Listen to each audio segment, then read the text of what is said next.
Black Adam might genuinely be one of the worst movies I've ever seen in my life. You might be wondering, why am I just making a video about this now in January? Well, I guess I was smart enough for the last 6 months to stay away from this movie until I decided this last week, hey, it's on HBO Max. It can't be that bad. At least I'll get a Dwayne "The Rock" Johnson fun action movie. But I was completely wrong with that. And this movie left me with a big question of how did this get made? My first and biggest complaint is that this is barely even a movie. At best, you could qualify this as a video game cutscene with a huge budget, but even then, that's pushing it. I'm pretty sure Warner Brothers actually just focused on the CGI and said that they don't even need a script because there is no story happening. And I also think they forgot that Black Adam's the main character of this movie because we're following this mom and this kid around for the entire movie. I can't even be bothered to learn their names. But I literally forgot I was watching Black Adam at one point. The only thing that Black Adam does in this movie is just destroy things in super CGI land. And while it is fun to watch a super invincible thing destroy everything for a little bit,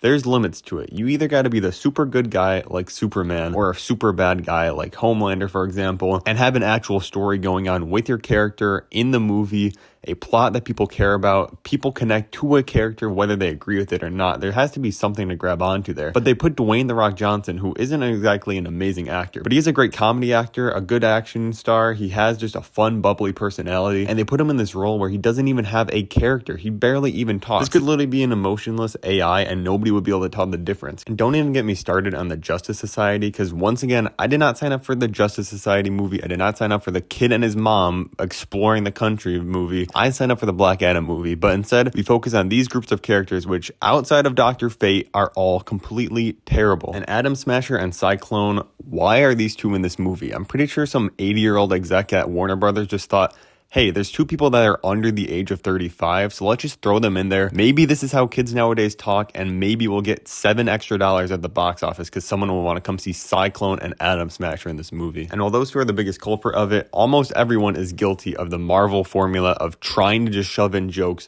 into every single scene, even if it makes no sense, and all the jokes are terrible. I mean, Thor Love and Thunder jokes were just way too many and a lot of them didn't hit, but these are barely even jokes. They're just trying to say these witty one-liners every other line, and it just does not fit. They have at one moment, they're trying to make this dark and gritty action movie. The next, they're just trying to throw in these quippy one-liners that just aren't funny at all. And I really think that this is exactly where you can point to the DCEU and say this is everything that's wrong with it. It has no idea what it's trying to be. It's trying to be like Marvel. It's trying to be gritty at the same time. It can't find the nice middle ground. The DCEU also clearly had no idea what they were doing with their story, which we knew before this, but why is a Black Adam movie coming out a little less than a year before a Shazam movie and having no connection? There should be no Black Adam without Shazam. They should be in the same movie in the first place, but this character did not deserve a solo movie. Someone was definitely just signing some blank checks at Warner Brothers, just getting these movies made somehow.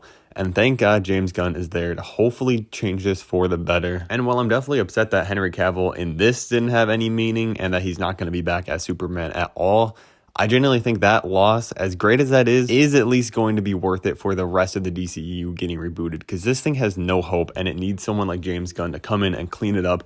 They're supposedly going to be announcing their plan for at least the next couple of years here, so hopefully that's going to be good. I know this was all over the place, but I had no script. I was just going off of pure rage. Let me know in the comments though, was I being too harsh on this or was I spot on? And subscribe for more.